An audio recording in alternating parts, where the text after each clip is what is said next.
यह एक ऐसी कहानी है जो आपकी सोच और जिंदगी दोनों ही बदल सकती है। एक वक्त की बात है कि एक बादशाह था। उसने अपने शहर में एक निहायत ही खूबसूरत मस्जिद तमीर करवाई। मस्जिद की तमीर मुकम्मल होने के बाद बादशाह की बेटी ने ख्वाहिश जाहिर की कि जब यह खूबसूरत मस्जिद बन जाएगी तो वह वहां जाकर 2 नफल अदा करेगी। मस्जिद की तमीर मुकम्मल होने पर शहजादी अपनी ख्वाहिश की तकमील के लिए मस्जिद में तशरीफ लाई और 2 नफल अदा करने लगी। इस वक्त तमाम मजदूर जा चुके थे, बस एक नौजवान मजदूर वहां अकेला बचा था जो अपना काम समेट रहा था। उसने शहजादी को नमाज पढ़ते हुए देखा।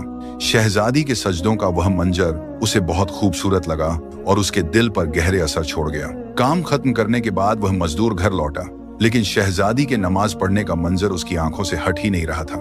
उसने अपनी माँ को सारा हाल सुनाया और कहा, मैं शहजादी से शादी करना चाहता हूँ, आप बराए कृपया बादशाह के पास मेरा रिश्ता लेकर जाएं। माँ ने बेटे को बहुत समझाया कि हम एक आम मजदूर हैं और वह बादशाह की बेटी, हमारा कोई मिल नहीं। लेकिन इस नौजवान पर जैसे जुनून सवार हो गया था। वह दिन रात इसी सोच में गिरकर रहता, न खाना खाता न काम करता। उसकी हालत दिन ब दिन बिगड़ती चली गई, यहाँ तक कि वह मरने के करीब हो गया। बेटे की यह हालत देखकर माँ बहुत परेशान हुई और मजबूरन बादशाह के पास पहुंची।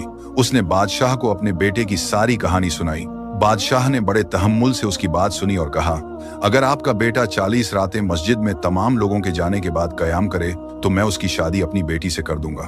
बादशाह ने यह भी कहा कि उसकी निगरानी की जाए और अगर वह एक रात भी न आया तो यह रिश्ता नहीं हो पाएगा। माँ ने घर आकर बेटे को बादशाह की शर्त बताई।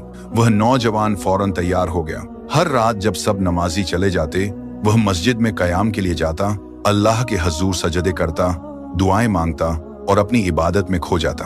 1 2 3 करते करते 40 रातें गुजर गईं, लेकिन नौजवान बादशाह के पास नहीं गया, बल्कि वह कई और रातें भी मस्जिद में ही बिताता रहा। जब काफी दिन गुजर गए और वह नौजवान बादशाह के पास नहीं आया तो बादशाह ने उसे अपने महल में बुलाया।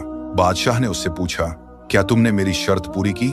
नौजवान मजदूर ने कहा, जी हजूर, मैंने आपकी शर्त पूरी की है। बादशाह ने खुश होकर कहा, मैं तुमसे बहुत खुश हूँ, मैं तुम्हारी शादी अपनी बेटी से करवाने के लिए तैयार हूँ। लेकिन यह सुनकर वह मजदूर मुस्कुराया और बोला, बादशाह सलामत, मैं अब इस रिश्ते के लिए तैयार नहीं। बादशाह हैरान होकर बोला, क्या मतलब? तुम तो उसके बिना जिंदा नहीं रह सकते थे? नौजवान ने बड़े सुकून से कहा, हजूर, आपने मुझ पर बहुत बड़ा एहसान किया है। जब आपने मुझे 40 रातें मस्जिद में कयाम करने का हुक्म दिया तो मेरा मकसद कुछ और था, लेकिन इन रातों में सजदों के दौरान मुझे जो सुकून मिला उसका मुकाबला दुनिया की किसी भी चीज से नहीं किया जा सकता। मुझे समझ आ गया कि मेरी मोहब्बत आपकी बेटी से नहीं बल्कि उस मंजर से थी जहां वह अपने रब के हजूर सजदा कर रही थी, और अब जो मुझे मिल गया है वह सबसे बढ़कर है। यह कहकर वह नौजवान सुकून और इत्मीनान के साथ वापस चला गया।